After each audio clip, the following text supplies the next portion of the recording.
I flew my longsword in 43 combat missions. It never once failed me. That's what you get with Deimos. Our ships have been battle-tested for decades longer than anyone else. I've had a long and successful military career.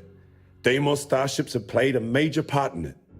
In fact, I'm sure that if I flew any lesser starship, I probably wouldn't be standing here right now talking to you. That's what Deimos affords you. The confidence to go soaring into the fire, the death, and know that you will make it out alive.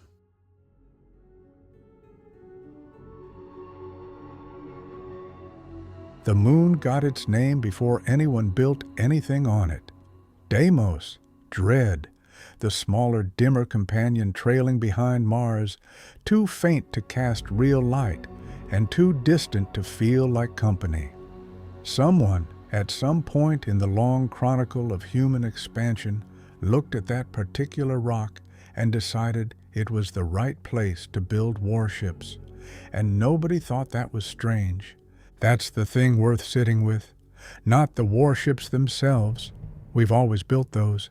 But the ease of it, the absence of hesitation.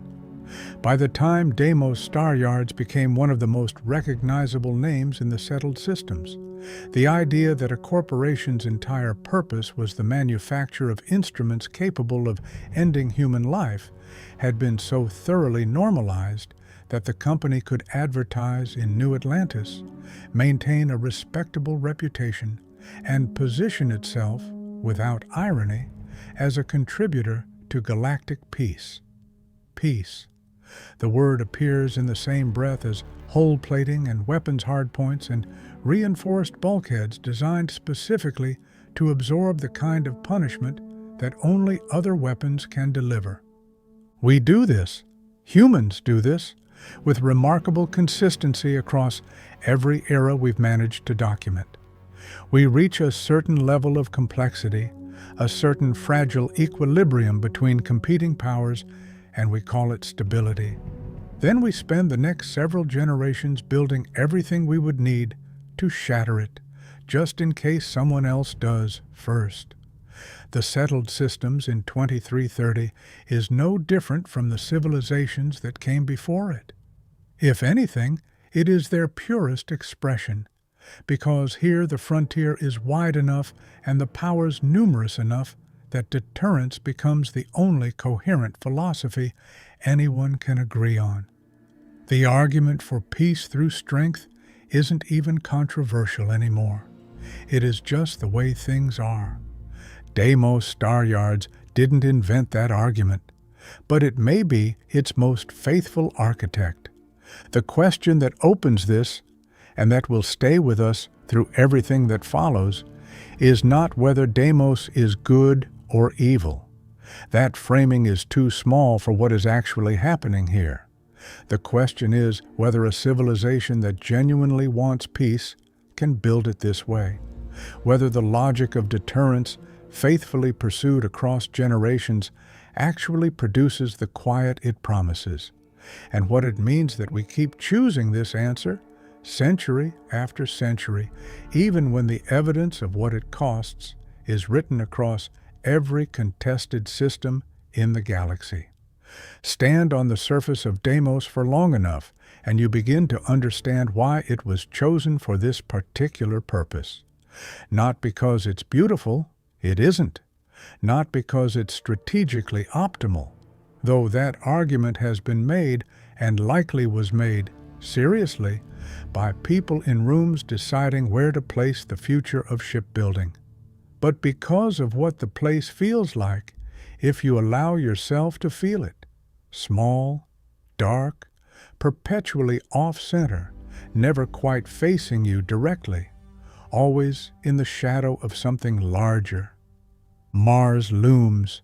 That's the only word for it. From the surface of Deimos, the planet fills a significant portion of your sky, red, ancient, and indifferent, and you exist in relation to it the way a footnote exists in relation to the text it annotates. The moon itself is irregular, more like a scarred potato than a proper sphere, covered in regolith the color of old concrete, pocked with craters shallow enough to suggest that whatever force shaped this rock was efficient rather than dramatic. It is not a landscape designed to inspire, it is a landscape designed to be functional. And function, it turns out, is exactly the quality needed for a facility built around the unglamorous work of assembling warships from components that weigh more than most buildings. The Greeks named the twin moons of Mars after the sons of Ares, the god of war, and his companion Aphrodite. Phobos, the larger moon, meant panic, the acute instinctive terror that overtakes rational thought in the moment of threat. Deimos, the smaller, meant dread, not that sudden fear, but the slower, heavier variety, the anticipatory weight of knowing something terrible is coming without knowing when. Dread is the emotion of the waiting period. It is what you feel in the gap between peace and conflict, when instruments of destruction are being assembled and tested but not yet deployed, when everyone is trying to read everyone else's intentions and nobody is quite sure they're getting it right. In that sense, building warships on Deimos isn't ironic. It's almost literal. The name describes the psychological condition that makes the shipyard necessary. What's worth noting is that this name wasn't assigned retroactively, wasn't chosen by some poetic bureaucrat who wanted the branding to carry philosophical weight. The name predates the shipyard by centuries. The Greeks named the moon after a feeling. The humans of the settled systems then built their weapons factory on the feeling, which is either a remarkable coincidence or something more revealing, depending on how much significance you assign to the places we choose for our most consequential work. The physical reality of Deimos Staryards, the scale of it, the persistent industrial presence, sits at odds with the moon's natural quietude in a way that never fully resolves. Massive construction frames, assembly platforms, docked vessels in various stages of completion, the entire apparatus of military-grade shipbuilding operating against a backdrop of ancient rock and Martian shadow. The facility is not subtle.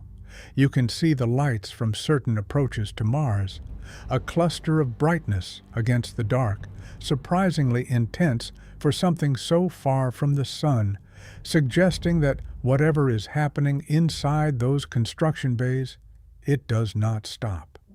Not for rest, not for reflection, not for the kind of pause that might allow someone to step back and consider whether the work is producing the outcomes it was meant to produce. The work continues, the ships accumulate, and the moon keeps its name, keeps its shadow, keeps its particular quality of dread. That quality, the dread, the anticipation, the sense of something always about to arrive, is not incidental to the shipbuilding industry. It is its engine. Without the permanent, unresolvable sense that conflict could come at any moment from any direction, the argument for continuous military production becomes very difficult to maintain. Deterrence requires threat perception, and Deimos, named for the feeling that threat produces, is perfectly positioned to manufacture both the response and, at some remove, the conditions that make the response feel perpetually necessary. This is not a conspiracy. It is simply the shape of an institution that has aligned itself completely and over many decades with a particular vision of how the universe works.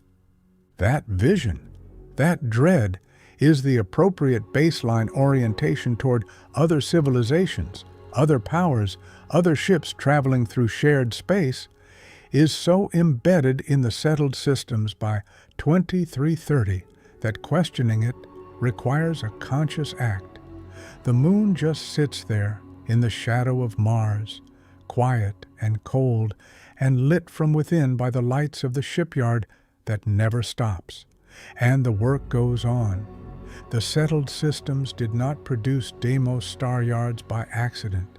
It produced it by necessity, or at least by what its architects perceived as necessity, which amounts to the same thing when you are making decisions that will shape the following 2 centuries. When humanity's expansion into the solar system and beyond began in earnest, the political and economic structures that formed to govern that expansion were, almost immediately, in competition with one another. The United Colonies, formally established in 2159 and relocating to New Atlantis within a year to declare it the capital of a new civilization, represented one vision of how humanity should organize itself, centralized, structured, capable of projecting authority across significant distances. The vision was not authoritarian exactly, but it was confident in the value of institutions, of hierarchies that could coordinate action at scale, of the idea that a civilized humanity needed a framework it could rely on across the chaos of the frontier. New Atlantis was built to embody that confidence. The architecture announced it before anyone spoke. The Free Star Collective, which would coalesce later through Solomon Coe's voluntary alliance beginning in 2189, represented something consciously different, a deliberate rejection of that centralization in favor of a looser, more provisional arrangement built on individual sovereignty rather than institutional power. Coe's founding philosophy was that people who had traveled to the edge of known space, who had carved lives out of systems that no one had governed before, deserved to keep governing themselves. The collective was not an anti-civilization project. It was an argument about what civilization should look like when it is built by people who chose the frontier. Between these 2 philosophies and all the others that emerged in the spaces they did not fully reach, the trade networks, the independent colonies, the corporate presences, the factions that would eventually harden into players like the Crimson Fleet or the Spacers, was a frontier that nobody fully controlled and everybody wanted to influence. In that environment, the capacity to project force became the most legible form of political credibility available. Factions that could not defend themselves did not survive as factions for long. Colonies that lacked the ability to discourage aggression tended to find out what aggression looked like up close. The lesson was clear and repeated often enough that it stopped needing to be taught. Deimos Staryards emerged in this context. The precise contours of the company's founding are not part of the public record in ways that permit clean narrative reconstruction. Corporate histories of this era tend toward selective documentation, preserving what serves the institutional image and allowing inconvenient specifics to fade quietly. But what is clear is that by the time the settled systems had solidified into something resembling a stable, multi-power arrangement, Deimos was already embedded in it, already associated with the heavy, utilitarian vessel design that would become its signature, already connected to the procurement networks of the United Colonies in ways that made the 2 institutions difficult to separate in practice. This relationship between a dominant political power and the corporation it relies on for military hardware has a dynamic that tends toward self-reinforcement. The UC needed ships. Deimos built them. The UC's need grew as its territory and responsibilities expanded. Deimos grew in response. Over enough time, the distinction between what the UC wanted and what Deimos was positioned to provide began to blur in ways that served both parties without either explicitly engineering the alignment. Bureaucracies and corporations do not need to collude to harmonize their interests. They only need to exist in proximity long enough for their incentives to find each other. What makes Deimos's position in the settled systems remarkable is how deep its roots go, not just institutionally, but physically. The company's presence is not confined to the orbital star yard that bears the moon's name. Down on the surface of Mars, carved into the red rock of Cydonia, are the facilities that tell a more complete story. The Deimos Staryards corporate office, the minor quarters that house the labor-supporting production, and, most significantly, Deimos Staryards Engineering, the site where, according to the colony's own historical record, grav drive technology was finally perfected. Think about what that means. Victor Aiza's discovery of the grav drive in 2138 changed everything about how humanity could move through space. But the translation of that discovery into something that could actually be manufactured, scaled, and installed in a fleet of working vessels, that work happened in Cydonia, in a Deimos facility under the company's engineering operation. The institution that builds the settled systems warships also helped make the settled systems possible. Whatever ambivalence one might carry about the military-industrial complex at the heart of UC power, it is difficult to separate Deimos from the infrastructure that allowed humanity to spread to the stars in the first place. The early philosophy of the company, insofar as corporate philosophies are ever genuine rather than constructed after the fact, and reading backward from its design choices and institutional behavior, this is one way of understanding it, appears to have centered on the concept of readiness, not aggression, not expansion, readiness. The argument made implicitly in every design decision and explicitly in how Deimos personnel describe their work even in 2330, is that a civilization incapable of defending itself was not truly a civilization at all. The company's own salesman at the Star Yard, Nikau Henderson, describes Deimos as the UC's first and last line of defense in space, and tells visitors that history was forged in our Star Yard. Whether that is genuine institutional belief or marketing phrasing, and most likely it is both, it points at something real. Deimos positioned itself as the institution that made serious civilizations possible, the enabler of legitimate powers, the manufacturer of the kind of credibility that only comes from demonstrated capability. It's a compelling argument. It has weight. It has historical support if you look at the record of what happens to communities without the ability to protect themselves. But it is also an argument that, once accepted, requires continuous investment to remain valid. Readiness is not a state you achieve and then maintain passively. It demands ongoing production, ongoing development, ongoing expenditure, because capability degrades, technology evolves, and the potential threats you are readying against do not stand still, which means that the philosophy of readiness, sincerely held, produces outcomes that are functionally indistinguishable from the outcomes of a philosophy of permanent militarization. The ships keep being built, the capacity keeps expanding, and the argument for why this is necessary never weakens, because the threats it points to are always, conveniently, just credible enough to justify the next contract. Deimos understood this on some level from the beginning. The choice of Deimos as a location wasn't only logistical, it was a statement, quiet, almost invisible, but a statement about what kind of institution this was going to be.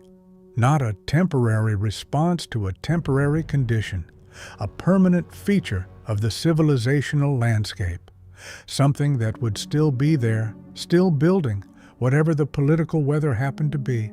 A Deimos ship does not try to be beautiful. This is not a failure of imagination. It is a statement of values, and the more time you spend with it, the more legible the statement becomes. Walk through any ship configurator in the settled systems. Compare a Deimos hull against the offerings of Stroud-Eklund or Nova Galactic or HopeTech, and the difference is immediate and total. Stroud-Eklund builds with clean, restrained elegance, vessels that suggest purpose without announcing it loudly, that carry the quiet confidence of institutions which believe civilization should look as composed as it functions. Their ships are pleasant to look at. They have the kind of design that invites you to believe the people who made them thought carefully about aesthetics as an expression of values, that beauty and utility are not in opposition. There is an argument being made by those hulls, and the argument is optimistic. Nova Galactic's designs carry their own particular weight, a heritage lineage that connects them to the earliest days of human space exploration, to an era when leaving a planet at all was the achievement, when the ship was as much a symbol of human aspiration as a practical tool. Nova Galactic sells a story alongside its hardware, and the story is about where humanity came from and what it chose to reach toward. The ships look like that story. They have a certain gravitas that comes not from threat, but from history. Deimos builds neither of those things. Deimos builds mass. Deimos builds durability. Its hulls are thick, angular, visually aggressive in a way that stops just short of explicit threat, though never far short. The design language communicates, to anyone who knows what they are looking at, that this vessel was built to absorb punishment, to deliver it, and to continue operating through both. The geometry is functional in a specific way, not functional in the sense of clean efficiency, but functional in the sense of a thing engineered for a job that is expected to be hard. There is no softness in a Deimos design, no curve that serves no structural purpose, no aesthetic concession made for comfort or appeal. Everything about the ship tells you exactly what it is for. The message is not subtle and is not intended to be. This is the thing worth examining, because there is a kind of honesty in the Deimos aesthetic that other manufacturers, with their elegance and their heritage narratives, do not quite achieve.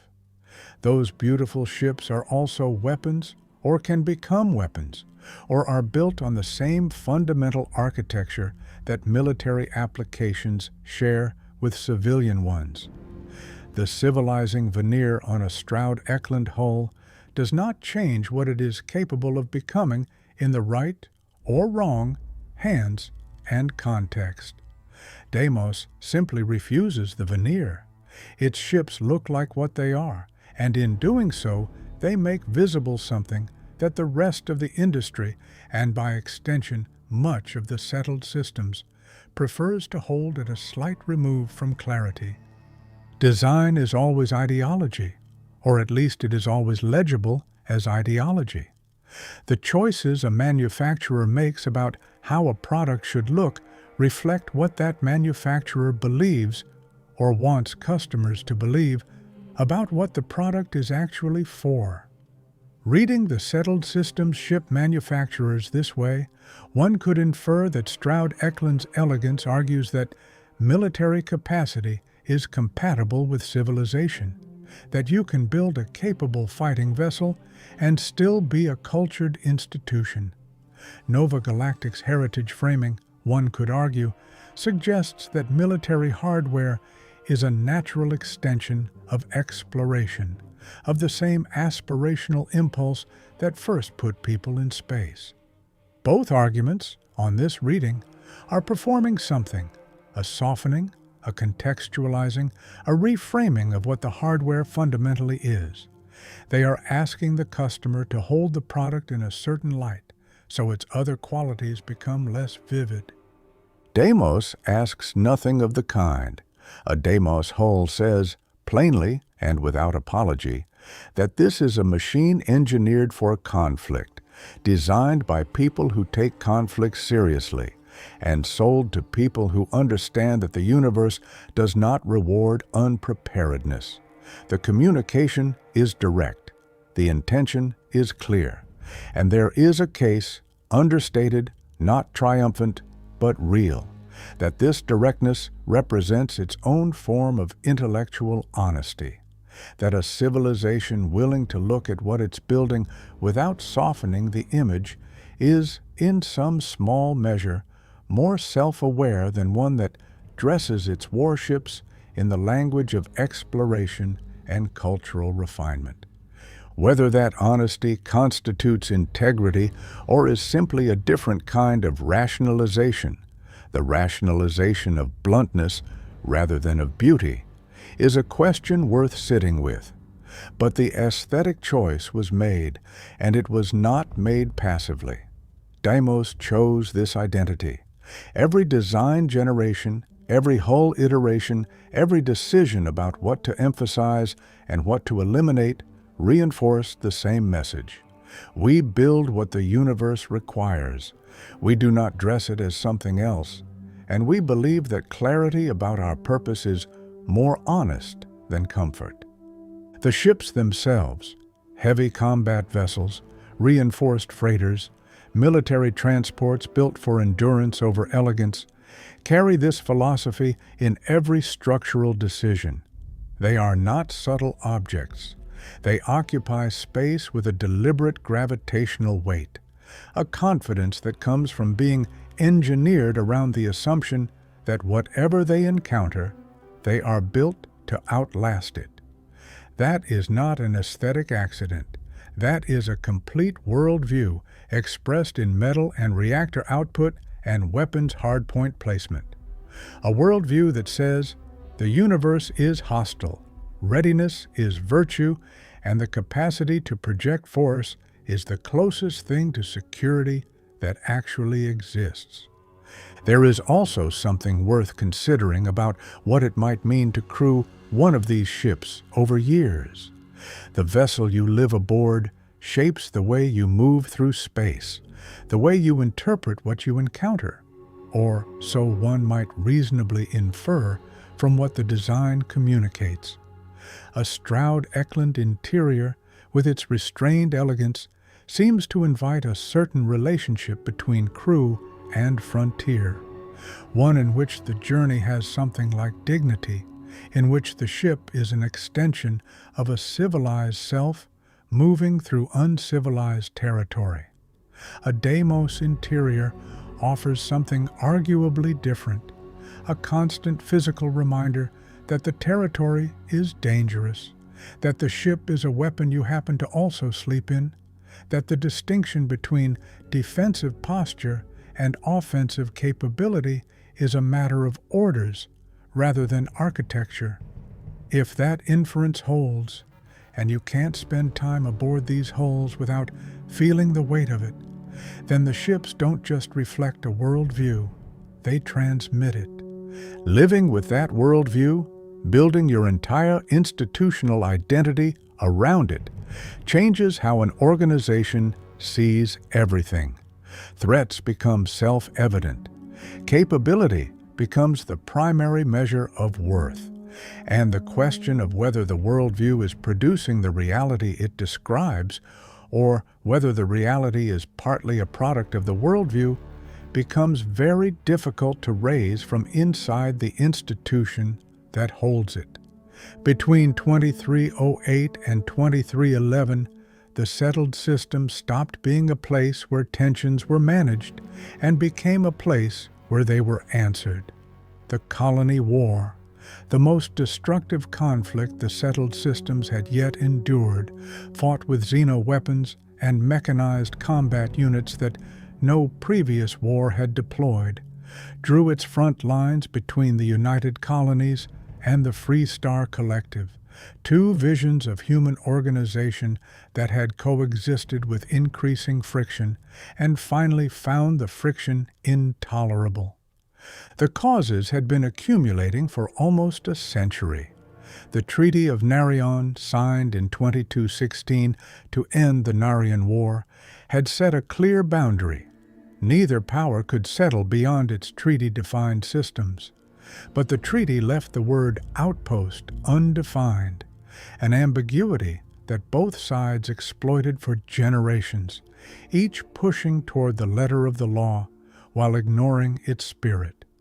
When the Free Star Collective established a farming settlement on the planet Vesta in the Lunara system in 2303, the UC declared it a violation.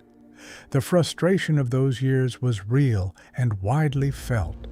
Territory was at stake, and the question of who had the right to govern which systems, to impose order on which colonists, to decide what counted as a colony and what counted as an outpost. But underneath those specific grievances was the deeper disagreement that had always separated the two powers, whether the right model for human civilization was centralized authority or voluntary autonomy, whether the frontier should be administered or left to define itself. Both sides had been arguing this question diplomatically, commercially, and through strategic positioning for decades. The Colony War was the argument conducted by other means. The conflict ended at the Battle of Cheyenne, where the UC Navy pushed the Free Star militia back toward Aquila in a final attempt to decapitate the collective, and where the war turned in a way nobody had planned for. Civilian ships intervened, using hit-and-run tactics against the UC fleet. Admiral Sanon ordered his forces to fire on the civilians. His subordinates refused. Exhausted by 3 years of war and possibly shaken by what the UC had already done at Londinia, they would not engage. Their refusal handed the Free Star Collective its victory. The Free Star Collective emerged with its sovereignty intact, its founding philosophy vindicated by force of arms, and a sense of historical and moral weight that would define its identity for the decades to follow. The UC emerged with the particular education that comes from losing a war you were confident of winning, a recalibration of assumptions, a reassessment of capabilities, and in the way of institutions that respond to failure by doubling down on what they understand, a renewed investment in military readiness. But the war did not come from nowhere. Wars of that scale never arrive without preparation. They come from years of accumulation, of ships being built, capabilities being developed, both sides watching the other's military posture and calculating whether the moment had arrived. By the time the Colony War began, the settled systems contained an enormous infrastructure devoted to the manufacture of conflict. Shipyards, weapons platforms, supply chains, training programs, all of it operating on the shared assumption that war was a real possibility and that the only rational response was to be ready when it arrived. Deimos Staryards was part of that infrastructure. Whatever the specifics of which contracts were active, which hull configurations were in production, which vessels bearing the Deimos manufacturing signature entered service during those 3 years. The broader reality is not negotiable. Every ship the company had ever sold was, in the right circumstances, a weapon. Every hull that passed through those construction bays on its moon named Dread was capable, given the right crew and the right orders, of being turned toward the work of war. The Colony War was not an aberration in the settled systems history.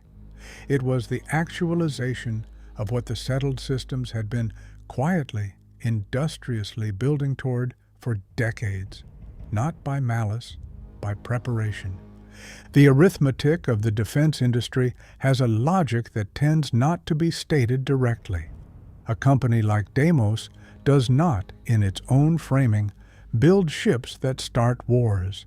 It builds ships that are ready for wars, ships that protect colonies, that deter aggression, that give legitimate powers the credibility to maintain order. But readiness and preparation are not politically neutral conditions. A military apparatus large enough to be a credible deterrent is, by identical measure, a military apparatus large enough to fight a serious war. The deterrent and the weapon are the same object, and no amount of framing changes what happens when someone decides to use it. After the Colony War, that reality was difficult to set aside entirely. The conflict had demonstrated, in the most expensive possible way, what all that manufacturing had actually meant in practice. The hulls had been used. The weapon systems had operated under real conditions, against real targets, with real outcomes. The supply chains that kept the war running had been tested and had functioned. And when the shooting stopped, what remained in the settled systems was not, as one might have hoped, a turn away from military production born of experience with what military production enables. What remained was something closer to the opposite, a deepened understanding of why capability mattered, why readiness was not optional, why the lesson of the Colony War was not that war was too costly to prepare for, but that preparation for war was the price of avoiding the next one. Deimos emerged from the Colony War in a position of continued relevance. The logic that justified its existence did not weaken under the pressure of the conflict's realities. If anything, the war confirmed every argument the company had ever made about why the settled systems needed the products it sold. Peace, if peace was the goal, required demonstrated capability. Stability required the credible threat of response, and the capacity to make that threat credible had to be maintained continuously by someone willing to do the manufacturing. The moon kept its lights on, the construction bays did not close, and the argument that war had just made for the necessity of shipbuilding was integrated into the institutional memory of the settled systems without, as far as the record shows, significant resistance. The ledger of Deimos is not a ledger of casualties. That accounting belongs to historians and to the families of the Colony War's dead. Deimos's ledger is a ledger of readiness sold as security, of capacity maintained as a service to civilization, of the long and steady production of everything a war requires before anyone has decided to start one. Whether that ledger is a record of protection or a record of enabling depends entirely on which moment in the timeline you choose to examine it from. There is a certain internal elegance to deterrence theory if you approach it from a particular angle. The argument, in its purest form, has an almost mathematical quality. If both sides possess the capacity to destroy each other, neither will try. Mutual capability becomes, paradoxically, mutual protection. The weapons exist precisely so they never have to be used. The threat is the product, the deterrent is the outcome, and the entire system, in theory, produces safety through the shared recognition that using it would be catastrophic for everyone. This logic has genuine appeal, and in the settled systems it has calcified into something close to institutional reflex, the unexamined foundation beneath how the United Colonies and its aligned institutions think about security. You build strength so your strength is never tested. You maintain capability so no one questions your resolve. You invest continuously and at significant cost in the apparatus of force, and in return you receive, or so the theory promises, the absence of war. The peace is a product of the weapons. The weapons are a product of the peace.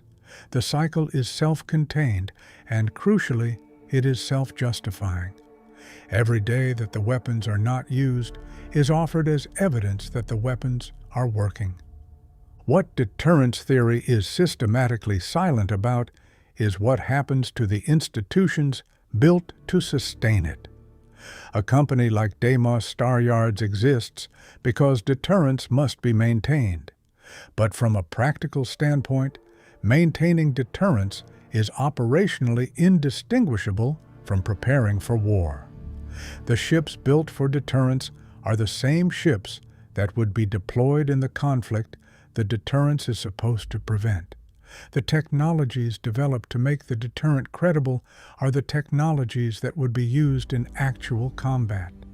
The supply chains, the training, the strategic planning, all of it serves both purposes simultaneously, and the purposes cannot be separated without dismantling the deterrent entirely. This means that for Deimos, for any institution in the defense manufacturing space, peace and war produce the same operational requirements. The business model does not distinguish between a world at peace and a world preparing for conflict, because the preparation looks identical.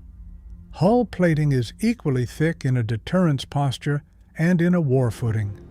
Weapons hardpoints function regardless of the political context, and the economic logic that sustains the company, the contracts, the procurement cycles, the ongoing investment in capability development, operates the same way whether the settled systems is technically at peace or not.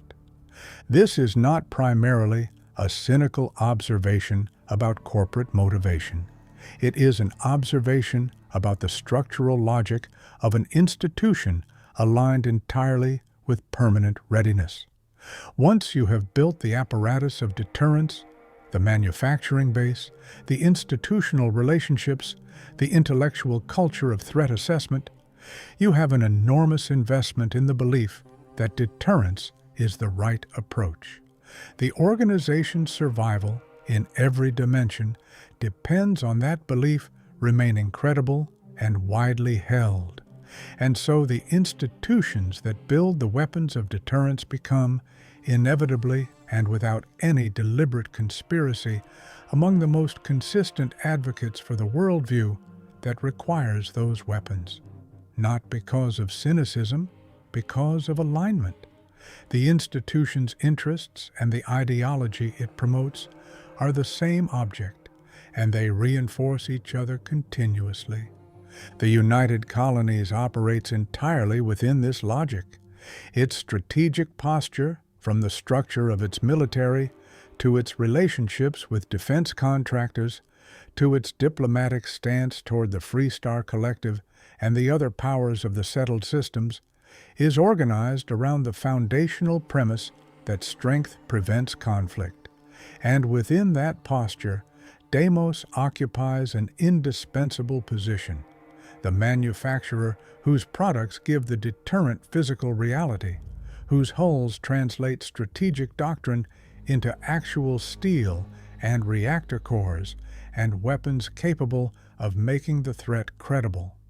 What this means for the character of the settled systems as experienced in 2330 is worth examining without rushing past it. The colony war ended almost 2 decades before the game's present, long enough that it lives in history for most people alive, rather than in direct memory, but not so long that its consequences have fully worked through the system. The political settlement that followed 2311 did not resolve the underlying tensions between the UC and the Free Star Collective. It paused them with enough force that the pause has held. Both powers continue to exist in their distinct philosophical positions. Both continue to maintain military apparatus. Both continue to fund the infrastructure of readiness. The deterrence loop continues, unchanged in its essential logic by the fact that deterrence had failed, conspicuously, to prevent the colony war in the first place. This is the feature of deterrence ideology that its proponents rarely address directly. What does it mean when deterrence fails? If the entire justification for the weapons is that they prevent conflict, and the conflict happens anyway, what do the weapons become in retrospect? The answer, consistently and across every iteration of deterrence thinking, is not a reckoning with the theory's failure, but a reinterpretation of the evidence. The war happened, the argument goes, because deterrence was insufficient. Not enough had been built. Not enough had been communicated. The lesson is to build more, communicate more clearly, invest further in the capability that will prevent the next conflict. The ideology metabolizes its own failures as arguments for intensification. It does not have a mechanism for accepting disproof, because failure is always reframed as a problem of degree rather than of kind. The answer is always more. Deimos Staryards is the settled system's physical commitment to that answer.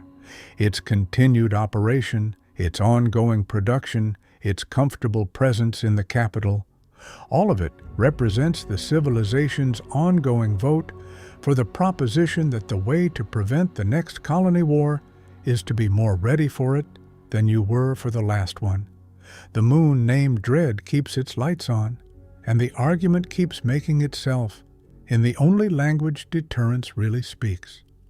Dock at the Deimos Staryard, and you're looking at something the settled system's founders would have recognized immediately, even if the specific products on offer would have surprised them. The station floats in the shadow of Mars, orbiting its small named moon, open for business around the clock. Its own automated hailing confirms it. Deimos Staryard is open 24 hours, 7 days. You can dock, browse, commission modifications, take on contract work from the sales terminal. It functions with the unremarkable efficiency of any commercial enterprise embedded in the infrastructure of daily life. The military Staryard is also a shop. The UC's primary defense contractor also sells to private buyers. The facility where the settled system's warships are assembled will happily configure a vessel to your specifications, whatever those specifications might be. Nobody finds this jarring. That's the most revealing thing about it. By 2330, Deimos Staryards has been part of the landscape long enough to read as furniture. One of those institutions so embedded in the fabric of daily life that questioning its presence feels not just futile but confused, the way questioning the existence of a transit system or a financial institution would feel confused. Of course Deimos is here. Of course it sells to civilians alongside its military contracts. Of course its hulls are configurable to whatever purpose the buyer has in mind. Familiarity has done what familiarity always does to extraordinary things, made them feel inevitable. The post-colony war era has been, by most measures available to most people living through it, an era of relative stability. The major powers are not in open conflict. Trade routes function. The political arrangements reached after 2311 have held long enough to give most living people in the settled systems an experiential baseline that does not include large-scale warfare. This is the environment in which Deimos operates now, a world where the ships it produces are technically instruments of readiness rather than active conflict, where the production continues at scale without the immediate context of a war to explain it to anyone who might otherwise ask. And yet, the shipyards keep producing, the contracts keep being fulfilled. The UC's military apparatus, which Deimos supplies, keeps being maintained at levels that reflect not the comforts of genuine peace, but the permanent anticipation of its potential end. The stability of the settled systems in 2330 is a deterrent stability, a peace maintained not by the resolution of underlying tensions, but by the credible possibility that disturbing it would produce a response no one wants to be on the receiving end of. Deimos builds that response, or the possibility of it, or the credible threat of it. The distinctions between these, in practice, are smaller than they might appear. What a player encounters when they engage with Deimos in the game's present is the full texture of this inheritance. The company is not sinister in any immediately legible way. Its representatives are professional. Its products are functional and, for many purposes, genuinely useful. Its position in the settled systems is, by every conventional measure, legitimate. It operates within the law, maintains its facility, builds ships that work and that people need. The Crimson Fleet is real. Hostile encounters happen in the settled systems with a regularity that makes defensive capability not a theoretical concern, but a practical one. Spacers, pirates, and the general danger of frontier space all validate, in immediate and personal terms, the argument that the ability to defend oneself is not paranoia, but prudence. This is where the deterrence argument is hardest to dismiss, and hardest to separate from the legitimate critique of it. The universe that Deimos has spent generations preparing everyone for has the honesty to be genuinely dangerous. People buy these ships because the threats they are designed against are real. The practical value of a well-built, durable hull in a hostile frontier is not abstract, and the people who seek that value are not foolish. The difficulty is not that the argument for preparedness is false. It isn't, but that it is selectively true. True about the dangers, while remaining carefully silent about the ways in which the apparatus built to address those dangers also generates conditions that sustain them, normalizes the state of perpetual readiness as the only rational orientation toward the future, and makes the political conditions that might allow genuine demilitarization progressively harder to imagine or achieve. A settled systems full of ships built for deterrence is also a settled systems full of ships that can be turned toward other purposes. The capability that protects a legitimate trader from pirates can, in different hands or under different pressures, become the threat the trader needs protecting from. The capacity does not choose its own application. The industry that builds the capacity bears no legal responsibility for applications it does not control, that is established and defensible. But legal responsibility and the full accounting of consequences are not the same measure, and the gap between them is where the most honest questions about an institution like Deimos tend to live. What Deimos inherits in 2330 is a world that has largely stopped asking those questions.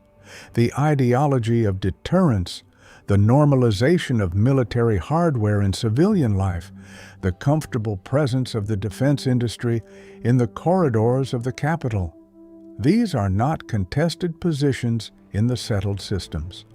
They are the background, the texture of ordinary life, the condition that nobody decided and everybody inhabits, and that, perhaps more than any specific ship or contract, is Deimos Staryards' most enduring product, not the hulls, which will eventually be decommissioned or destroyed, but the unexamined acceptance of why the hulls must always be built, always be ready, always be there. The question asked at the beginning of this was not whether Deimos Staryards is good or evil. That framing was always too small. The question was whether a civilization that genuinely wants peace can build it this way, whether the logic of deterrence, pursued faithfully and across generations, actually delivers the quiet it keeps promising. Having spent time with the moon named Dread, with the corporation that chose it as its home, with the wars it helped supply and the peace it claims to maintain, the answer is not simple. But it is honest, or can be, if we allow it to be.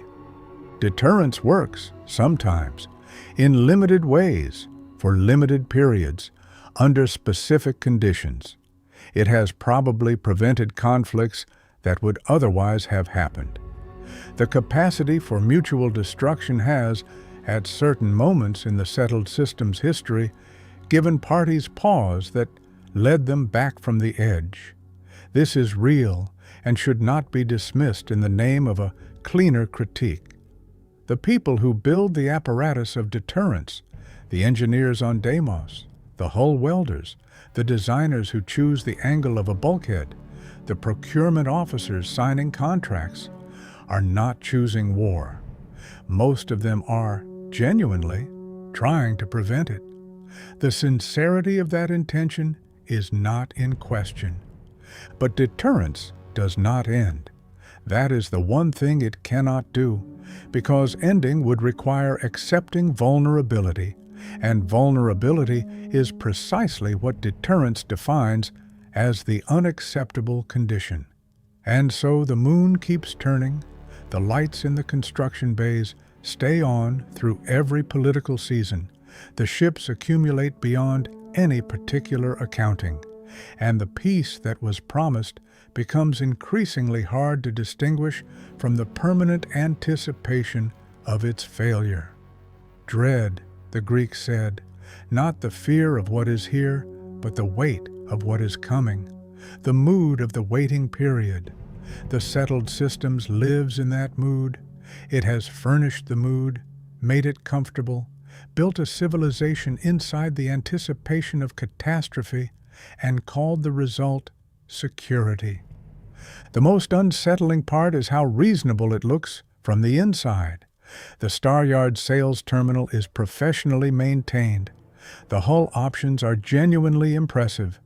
Nikau Henderson is polite, knowledgeable, and not obviously selling you anything you didn't already want.